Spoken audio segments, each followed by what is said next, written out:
Hello बच्चों। बच्चों आपका हमारे यूट्यूब चैनल दीपक सर क्लासेस में स्वागत है। बच्चों आज की क्लास में हम एक्सरसाइज 5.2 का क्वेश्चन नंबर 11 करेंगे। ठीक है, अच्छा समझना। क्वेश्चन नंबर 11 को एक बार रीड करो, क्या कह रहा है समझना। एपी की ये एपी दे रखी है।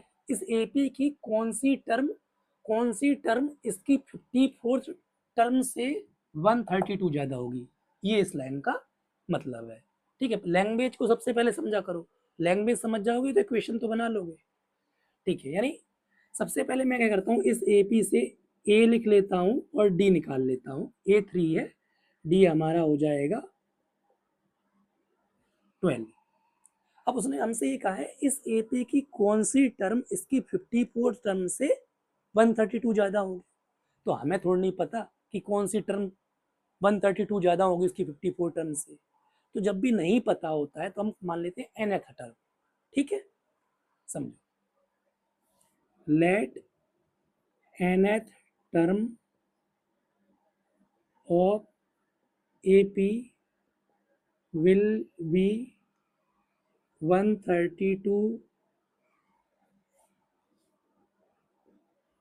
more than the 54th term।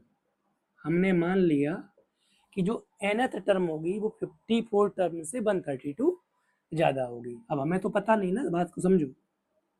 तो nth टर्म 54 टर्म से 132 ज्यादा होगी तो यही बनेगी। ठीक है, अब क्या काम करते हैं, ए एन का फॉर्मूला होता है वो लिख दे रहे हैं। ये जनरल फॉर्मूला होता है 54 को ए प्लस 53 डी लिख सकते हैं। अब वैल्यू रख लेते हैं। ए 3 है, एन तो हमें निकालना ही है, और डी 12 है। ठीक है, बात समझ में आ रही है? ठीक है, 12 का इन दोनों से मल्टीप्लाई होगा। ठीक है, 12 का 53 से करते हैं।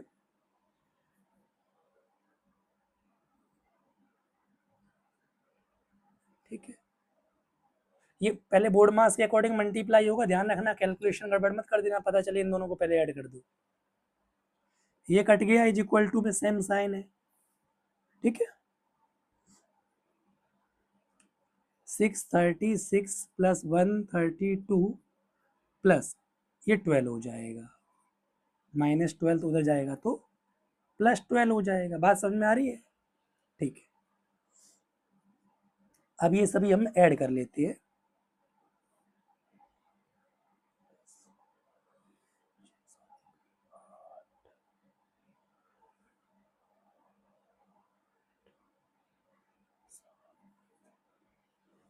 ठीक है, 12n। अब n निकालना है तो 12 इधर डिवाइड में पहुंच जाएगा। ठीक है, इसे कट कर देते हैं।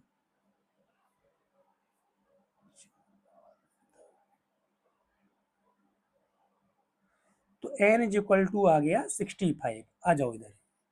यानी सुनो सुनो, यानी ध्यान सुनना, उसने हमसे यही तो पूछा था कौन सी टर्म इसकी 54 टर्म से 132 ज्यादा होगी।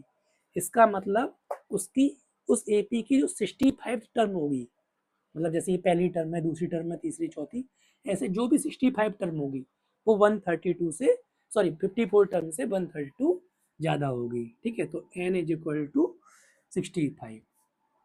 लैंग्वेज में लिख लोगे, therefore 65th term of AP of 65th term of given AP will be 132